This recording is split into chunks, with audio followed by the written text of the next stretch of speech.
Selamat berjumpa kembali saudara-saudari yang mengasihi Tuhan, dikasihi Tuhan Yesus. Selamat hari Minggu. Puji kepada Tuhan. Untuk hari ini saya akan melanjutkan dari Wahyu pasal yang ketiga, mulai dengan ayat 7 sampai dengan 13. Saya akan berdoa terlebih dahulu. Bapa di surga, hamba berterima kasih untuk hari ini. Biarlah setiap daripada anak-anak-Mu mengucap syukur kepadamu. Berterima kasih untuk hidup yang Tuhan berikan.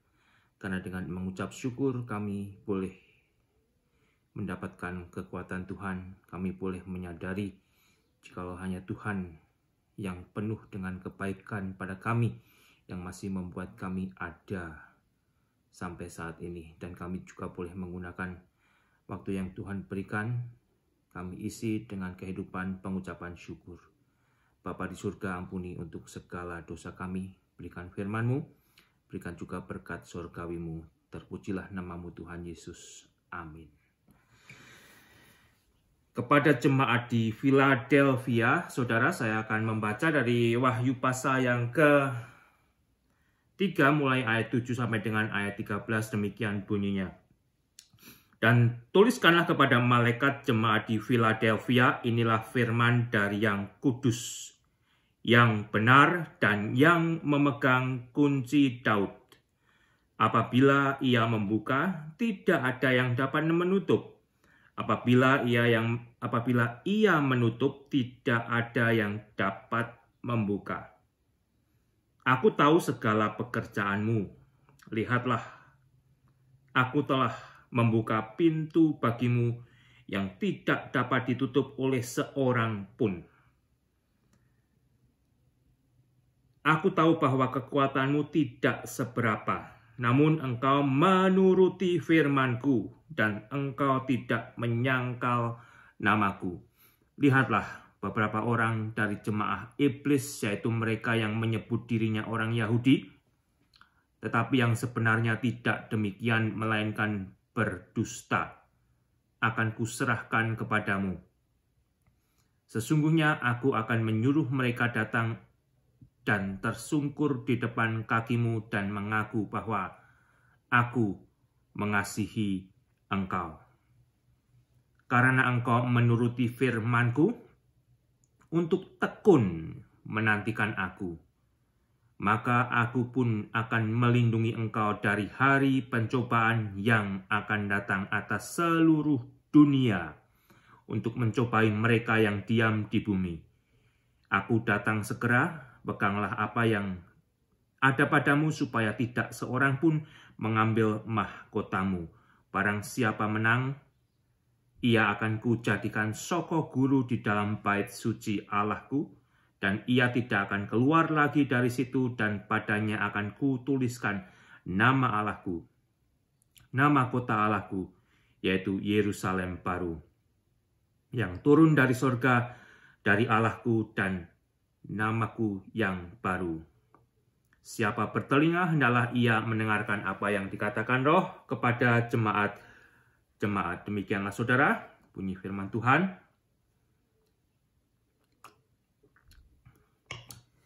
Kalau Anda perhatikan, Philadelphia adalah satu dari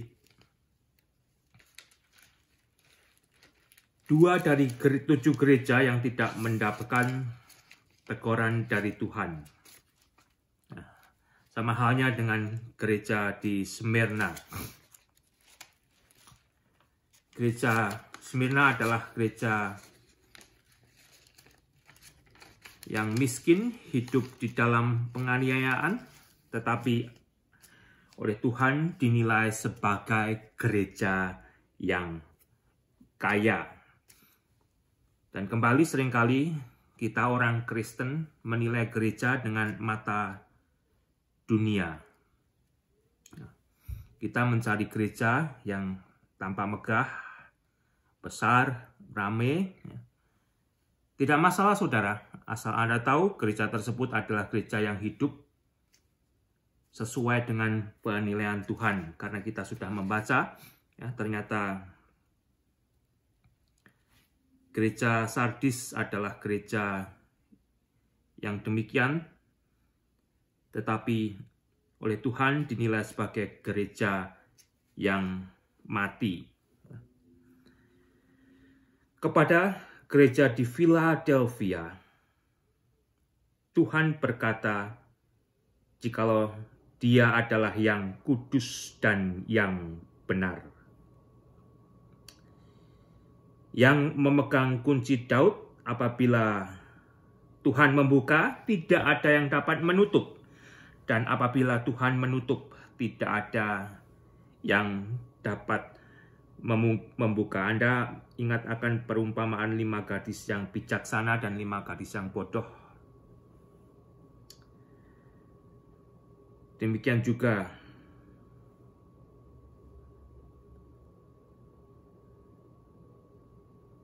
apa yang dikatakan oleh Tuhan kepada jemaat di Philadelphia ini.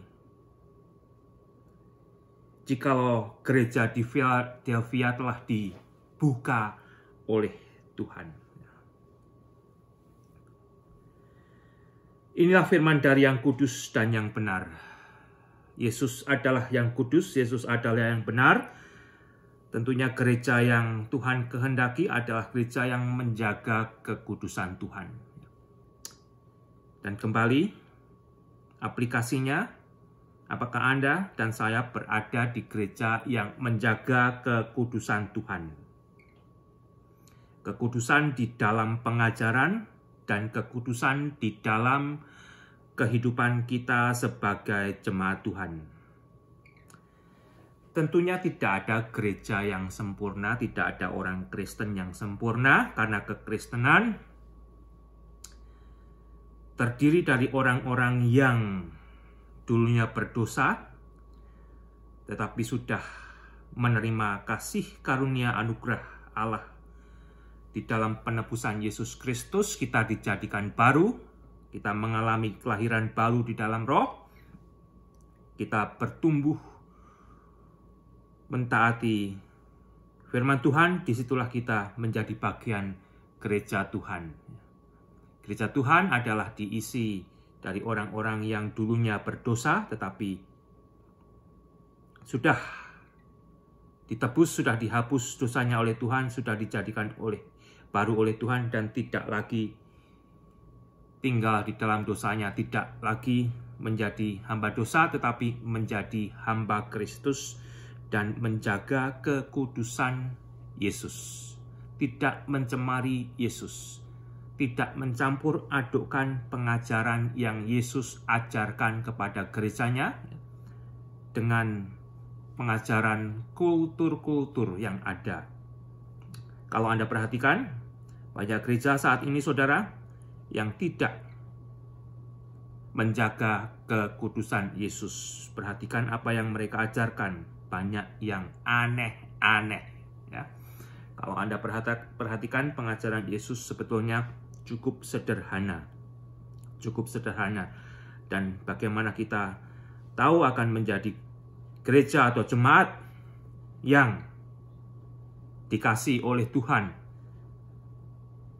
kalau saya dan saudara dengan sederhana menjaga kasih kita yang semula. Kita taat, kita menjaga kekudusan Yesus, dan kita hidup di dalam kebenaran. Dan kebenaran itu adalah Yesus sendiri. Yesus berkata, "Akulah kebenaran." Kebenaran itu tidak ada kembali di dalam pastor kita, pendeta kita, hamba Tuhan kita, kalau mereka tidak benar sesuai dengan Yesus yang berkuasa atas gerejanya. Dan Yesus telah membuka pintu bagi gereja di Philadelphia. Kalau Anda perhatikan, saudara, saat ini, tidakkah Tuhan sebetulnya juga membuka pintu bagi gereja-gereja Tuhan yang sadar mengambil kesempatan di masa COVID ini untuk memberitakan Injil Yesus, untuk memberitakan firman Yesus, ya, untuk mengajarkan Alkitab melalui dunia online. yang dulunya hanya dilakukan oleh sedikit gereja, tetapi dengan adanya COVID, terbuka kesempatan dan memberi ide bagi gereja justru bisa menjangkau manusia di seluruh dunia. Dengan alat yang simple, saudara, ya, kalau gereja tersebut punya satu HP, smartphone, ada internetnya, bisa live lewat Facebook seperti ini, atau bisa di-upload di YouTube, dan itu bisa menjangkau seluruh dunia, yang oleh banyak gereja tidak pernah bisa secara fisik mereka menjangkau tempat-tempat tersebut. Dan mudah-mudahan kesempatan ini, kesempatan yang dibukakan oleh Tuhan, saudara, digunakan oleh gereja-gereja Tuhan yang terpanggil untuk memberitakan Yesus yang kudus, Yesus yang benar, Yesus yang telah mengasihi manusia, dan Yesus yang merindukan agar setiap manusia mengenal Yesus. Yesus yang diutus Allah untuk menjadi juru selamat manusia. Demikian juga, saudara, hanya Tuhan yang bisa membuka pintu kehidupan bagi saya dan saudara. Jangan mengira dengan kemampuan gereja di mana kita berada, besar, yang mempunyai banyak uang dan sebagainya, kalau Tuhan menutup, gereja itu tertutup. Kalau Tuhan membuka, gereja itu terbuka untuk orang bergabung dan bertemu keselamatan, dan akhirnya diberi anugerah kehidupan kekal oleh Tuhan sendiri yang memiliki gereja, karena Tuhan tahu gereja tersebut adalah gereja yang tidak mencemarkan kekudusan Tuhan, gereja yang tidak mencampur adukkan pengajaran Yesus, karena yang benar adalah Yesus sendiri. Dan kalau Anda perhatikan kembali, banyak gereja-gereja yang banyak mencampurkan pengajaran dari luar. Selain menyembah Yesus, selain berdoa kepada Yesus, mereka juga menyembah patung, menyembah gambar-gambar Yesus, dan sebagainya. Menyembah, berdoa kepada arwah orang mati, dan sebagainya, saudara. Gereja tersebut tidak menjaga kekudusan Yesus. Gereja tersebut tidak mengajarkan kebenaran Yesus, tidak mengajarkan kebenaran Alkitab. Yesus tahu segala pekerjaan gereja atau jemaat Philadelphia, saudara. Dan Yesus tahu juga kembali, ya. Yesus tahu apa yang dikerjakan setiap gereja Tuhan.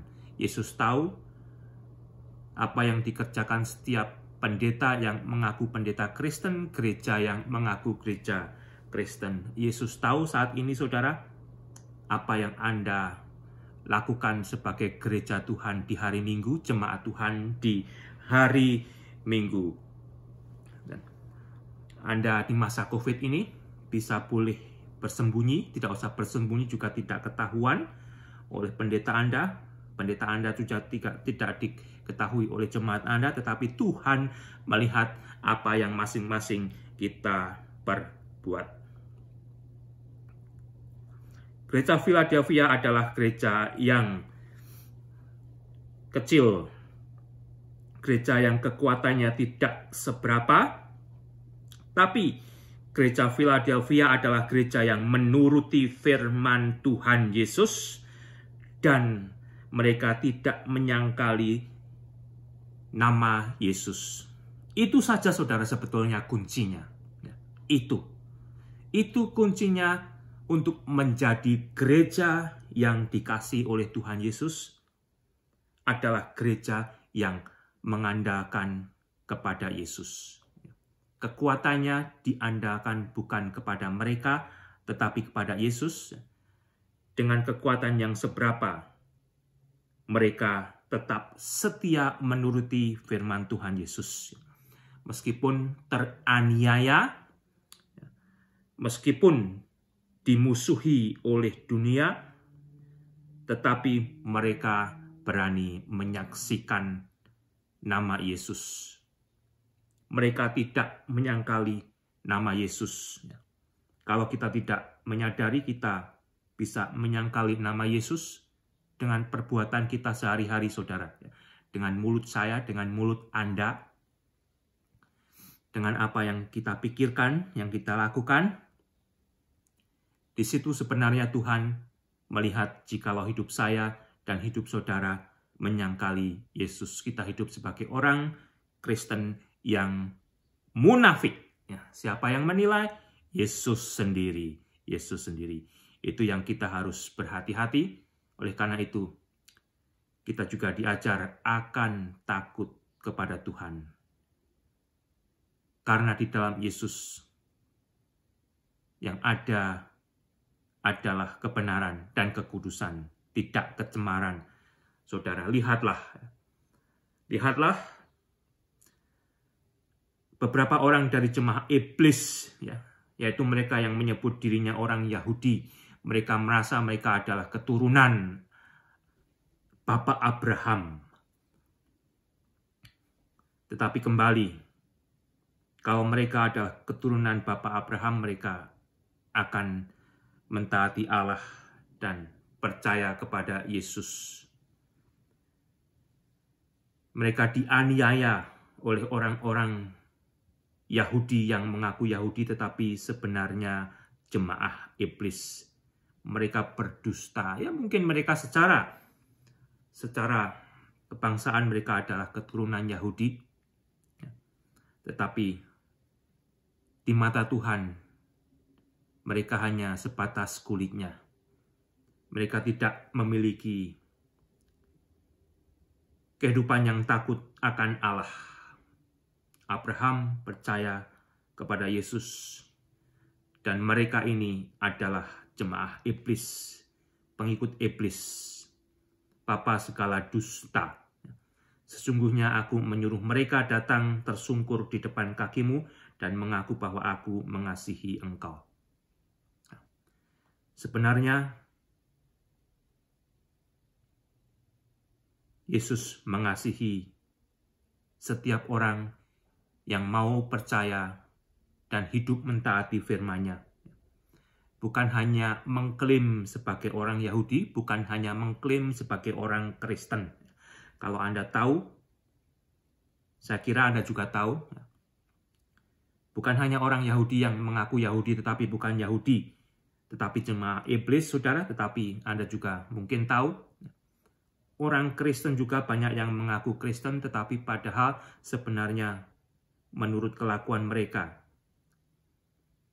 mereka bukan orang Kristen, mereka juga jemaah iblis. Tuhan tahu jelas siapa gerejanya, siapa yang menjadi bagian daripada gereja Tuhan. Itu Anda perlu perhatikan, itu perlu saya perhatikan. Saudara, agar kita menjadi gereja, menjadi jemaat yang dikasihi oleh Tuhan, bukan menurut penilaian saya, bukan menurut penilaian Anda, bukan menurut penilaian manusia, tetapi kembali Tuhan Yesus sendiri yang menilai. Perhatikan ayat ke-10, saudara. Karena engkau menuruti firman-Ku untuk tekun menantikan aku. Ya, jemaat atau gereja di Philadelphia ini adalah gereja yang menuruti firman Tuhan. Dengan menuruti firman Tuhan, hasilnya adalah ketekunan untuk menantikan kedatangan Tuhan Yesus. Maka Tuhan Yesus pun mengatakan, maka aku akan melindungi engkau dari hari pencobaan yang akan datang atas seluruh dunia. Bukan hanya di wilayah Philadelphia itu, tetapi atas seluruh dunia. Akan ada masa pencobaan yang akan datang atas seluruh dunia untuk mencobai siapa, saudara? Mencobai mereka yang diam di bumi. Dan ini tentunya belum terjadi, saudara. pada waktu yang bersamaan terjadi bagi seluruh bumi. Inilah kalau Anda perhatikan yang disebut oleh Yesus masa siksaan yang dahsyat, the Great Tribulation, atau yang dikenal dengan Minggu ke-70 dari nubuatan Nabi Daniel, atau juga yang disebut masa kesusahan Yakub yang diberitakan oleh Nabi Yeremia dalam Yeremia 30 ayat 7. Demikian juga Zakaria telah berbicara tentang masa ini, masa kesukaran besar untuk seluruh bumi, seluruh dunia. Bukan hanya Philadelphia, bukan hanya Turki, bukan hanya Israel, bukan hanya Indonesia, tetapi akan terjadi bagi seluruh dunia. Gereja Tuhan yang sama seperti Philadelphia ini, yang meskipun tidak mempunyai kekuatan seberapa, tetapi takut menuruti firman Tuhan dan tidak menyangkal nama Yesus, mereka akan dilepaskan dari masa ini. Ya, kalau Anda sudah pernah membaca dari 1 Tesalonika 5 pasal ke-9, saudara, di situ dikatakan firman Tuhan, karena Allah tidak menetapkan kita, ya, gereja Tuhan, jemaat Tuhan, untuk ditimpa murka, tetapi untuk beroleh keselamatan oleh Yesus Kristus Tuhan kita. Ya. Gereja Tuhan yang benar, gereja Tuhan yang oleh Tuhan dianggap menjadi gerejanya, tidak akan mengalami peristiwa tersebut, kecuali gereja-gereja yang disuruh bertobat tidak mau bertobat, mereka akan memasuki masa kesukaran besar tersebut. Ya. Kemana saudara gereja Tuhan yang tidak akan mengalami masa kesukaran besar tersebut? Tuhan sudah berjanji jika Tuhan akan kembali untuk gerejanya. Tuhan juga berjanji Tuhan akan kembali kedua kali ke bumi ini. Ada dua bagian besar yang Tuhan akan segera penuhi. Yang pertama, Tuhan akan kembali. Tuhan akan turun dari sorga ke angkasa untuk mengangkat gerejanya, untuk mengangkat jemaatnya sebelum masa kesukaran besar ini terjadi. Kalau Anda baca dari 1 Tesalonika pasal 4 ayat 15 dikatakan, ini kami katakan kepadamu dengan firman Tuhan, kita yang hidup, yang masih tinggal sampai kedatangan Tuhan, sekali-kali tidak akan mendahului mereka yang telah meninggal, sebab pada waktu tanda diberi, yaitu pada waktu penghulu malaikat berseru dan sangkakala Allah berbunyi, maka Tuhan sendiri akan turun dari sorga dan mereka yang mati dalam Kristus akan lebih dahulu bangkit. Sesudah itu kita yang hidup, yang masih tinggal akan diangkat bersama-sama dengan mereka dalam awan untuk menyongsong Tuhan di angkasa. Untuk menyongsong Tuhan di angkasa. Tuhan tidak akan turun sampai ke bumi, tetapi jemaat Tuhan akan menyongsong Tuhan di angkasa, demikianlah kita akan selama-lamanya bersama-sama dengan Tuhan. Dan ini di dalam 1 Korintus pasal 15 ayat 51 dan 52 dikatakan sebagai misteri.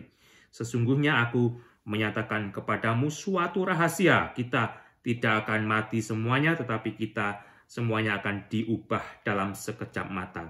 Pada waktu bunyi nafiri yang terakhir, sebab nafiri akan berbunyi dan orang-orang mati akan dibangkitkan dalam keadaan yang tidak dapat binasa, dan kita semua akan diubah. Sehingga kembali saudara perhatikan dengan baik, di ayat ke-10 dikatakan, karena engkau menuruti firman-Ku untuk tekun menantikan Aku, maka Aku pun akan melindungi engkau dari hari pencobaan. Orang Kristen yang tekun menuruti firman Tuhan, dia akan juga dengan tekun menantikan kedatangan Tuhan. Hidupnya tidak akan dicemari, dicacati oleh dosa, tetapi akan menjaga kekudusan Yesus, kebenaran Yesus di dalam hidupnya, dan juga akan memberitakan Yesus yang telah mengasihi dia. Dia tidak akan takut untuk menyaksikan nama Yesus. Nama yang berkuasa, nama Maha Kuasa, Yesus yang adalah Allah keselamatan. Kalau Anda mau mengalami yang sama, contohlah saudara kehidupan jemaat di Philadelphia ini agar Anda tidak masuk di hari pencobaan tersebut jikalau hari itu datang dengan tiba-tiba. Tuhan berkata, aku segera datang, aku segera datang. Jikalau Tuhan datang, segala sesuatunya akan terjadi dengan begitu cepat. Peganglah apa yang ada padamu supaya tidak seorang pun mengambil mahkotamu. Mereka sudah dianugerahi oleh Tuhan mahkota tersebut, dan Tuhan mendorong, mengingatkan, memerintahkan agar memegangnya. Tidak dilepaskan, tidak ditinggalkan. Barang siapa menang, ia akan kujadikan soko guru di dalam bait suci Allahku. Kembali, siapa saudara yang akan keluar sebagai pemenang? Kepada setiap gereja Tuhan berkata, barang siapa menang, mereka yang setia, yang beriman kepada Yesus sampai kesudahannya. Dan ia tidak akan keluar lagi dari situ. Akan dijadikan soko guru di dalam bait suci Allah. Akan diberi satu bagian di dalam pelayanan Yesus untuk melayani bait suci Allah, saudara.